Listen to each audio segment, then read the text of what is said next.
O pai e a mãe vão procurar uma escola particular pro filho, o cara que tem dinheiro. Chega lá na escola, aí o pai e a mãe às vezes até perguntam, tem lousa digital? Tem sala internacional? Tem Wi-Fi? Me interessa se tem Wi-Fi. Ele vai ficar na internet ou ele vai ficar estudando, né? A respeito dos professores, você que é professor, lógico, está em universidade, né, completamente diferente do ensino médio, ensino fundamental. Mas assim, você acha que os professores no Brasil são desvalorizados exatamente por esse tipo de formação dos alunos ou o contrário? Então, O ensino é tão ruim exatamente por conta do tipo de ensino e da graduação e especialização dos próprios professores que estão ali nesse tipo de ensino. A gente sabe que universidade é outro esquema, o cara já é mais especializado. Mesmo assim, piorou absurdamente. O curso que eu fiz não existe mais, por exemplo. Não tem mais no Brasil o curso que eu fiz. Então, mesmo as universidades despencou o nível, mas despencou o número de horas-aulas. Como eu falei, quando eu fiz o curso era quase 6.000 horas-aulas, hoje é 4.000 e pouquinho mais de 4.000. A maioria das universidades que tem curso de RE é 13.600 horas, é uma piada, tá? É o mínimo exigido por lei. Então precisa de um conjunto de coisas para eu dar uma boa aula. Primeira coisa, é um professor capacitado e vocacionado. Tá? Dar aula não é assim, não é estar uma aula à frente do aluno. Eu tenho que conhecer, eu não dou aula do que eu conheço, eu dou aula do que eu domino. Você é especialista. Isso, porque vem qualquer pergunta do aluno. Antigamente nas universidades era quase que padrão.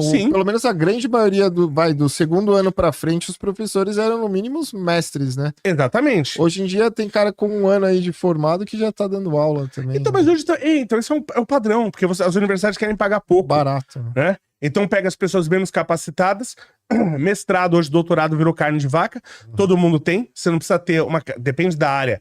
Até o ChatGPT faz o teu mestrado ou doutorado, então não requer qualificação nenhuma.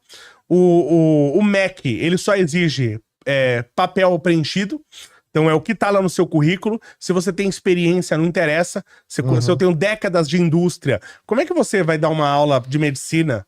Uma aula sobre cirurgia, você nunca fez uma cirurgia na vida. Né? O cara dá aula de engenharia civil, ele nunca construiu um sobradinho. Ele vai dar uma aula de construção de portos, por exemplo. Não faz sentido. Você entendeu? Então hoje tá assim, as pessoas estão ensinando o que elas não conhecem. É uma fraude. No final das contas, o ensino no Brasil é uma fraude. Eu preciso de um conjunto de coisas para eu dar uma boa aula. Claro que eu preciso de uma estrutura mínima, tá? Então eu preciso de uma sala com mínimo de qualidade, onde o aluno possa sentar e de forma confortável, que não se tenha barulho, e que não seja como a escola que eu estudei lá, a escola estadual Professor Frederico de Barros Brotero, lá em Guarulhos, que a janela era virada para o leste, e as crianças ficavam torrando das 7 da manhã até o meio-dia. Isso é tortura. É uma escola que tortura os seus alunos. O engenheiro não sabia o mínimo, né? Não, gênio, né? Gênio. E não tinha dinheiro para pôr cortina. Então os alunos vinham no verão, e os alunos sou eu, tá? Eu passei por isso. Os alunos todos vinham no verão com blusas, porque eles penduravam as blusas na janela para tapar o sol.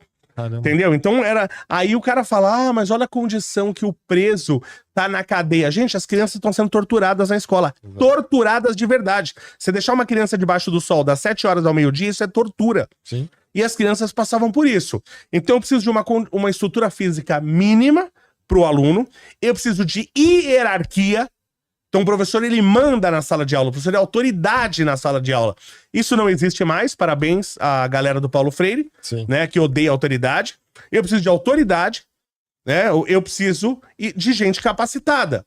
Gente que tenha vocação e seja capacitada. Eu preciso dessas 3 coisas. Eu não tenho estrutura, tá? Eu não tenho hierarquia e eu não tenho capacitação profissional. Como que vai dar certo o ensino? Então é óbvio que o cara tá saindo sem nada. E isso que eu tô falando é o básico, tá? Eu até sou... E é legal, eu já falei sobre isso também, isso tem muito no Brasil. O pai e a mãe vão procurar uma escola particular pro filho, o cara que tem dinheiro. Chega lá na escola, aí o pai e a mãe às vezes até perguntam, tem lousa digital? Tem sala internacional? Tem Wi-Fi? Me interessa se tem Wi-Fi. Ele vai ficar na internet ou ele vai ficar estudando, né? Então ele faz várias perguntas assim, vocês têm brinquedoteca? Vocês têm aqui experiências lúdicas para o meu filho e tal? Não tem ninguém que chega numa escola e pergunta, qual que é o salário aqui do professor? Isso me interessa. Sim. Quanto o professor ganha? Porque a escola que paga mais traz os professores mais capacitados. Sim. E eu falo, Alexandre Grande conquistou praticamente todo mundo conhecido na época, porque o professor dele era Aristóteles. Ele, com um pedaço de madeira escrevendo na areia, ensinou Alexandre Grande. Sim. Então, se você tem um bom professor, você pode dar pra ele uma vareta na mão e uma areia pra ele riscar. Você não precisa de lousa digital, você não precisa de Wi-Fi, você não precisa de nada disso. Exatamente. Você precisa de capacitação. E é o que a gente não tem. A gente peca na mão de obra.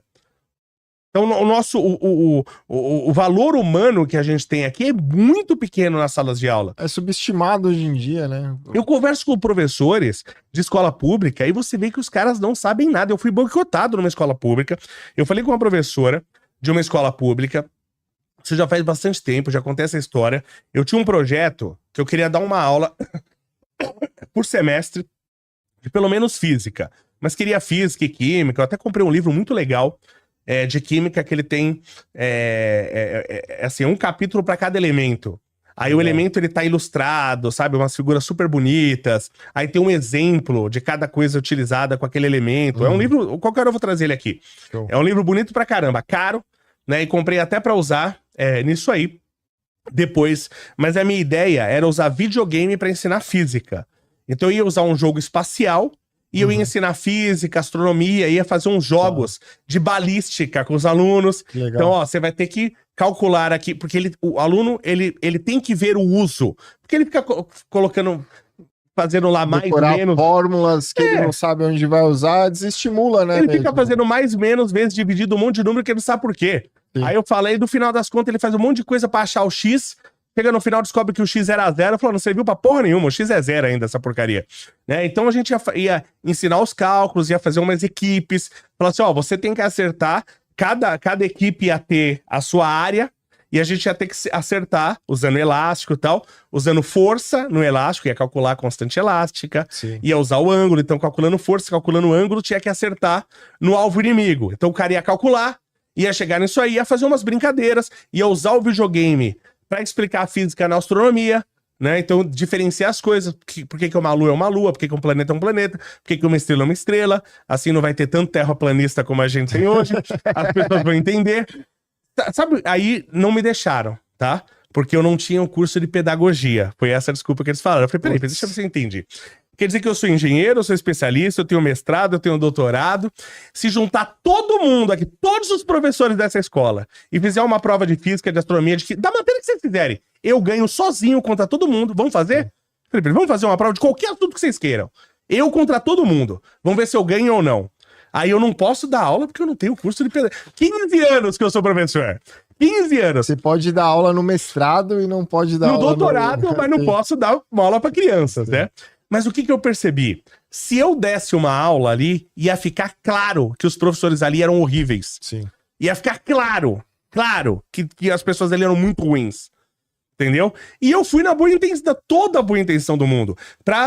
Como já aconteceu comigo com TV, eu que assistia o Bikman, eu sou o cara que sou por causa dessas do Bikman, o professor. Eu assisti muito isso. Eu queria dar esse mesmo exemplo para essa nova juventude. Sim, que é sensacional, né? E que não tem mais que hoje não em tem, dia, né? Exatamente. Até uma pauta aí pra você fazer um canal, hein, Léo? Mas eu quero fazer isso até hoje. Isso daí ia dar certo. Mas eu quero fazer nas escolas. É diferente você ter no YouTube, porque já tem manual do mundo, tem vários canais. Mas a coisa é você tá lá, a pessoa vê o resultado, vê quem você é, vê você falando, criar uma admiração. Ah, isso que eu queria. Aí o professor, ele prefere que todos aqueles alunos se ferrem, mas que ele não seja desmascarado.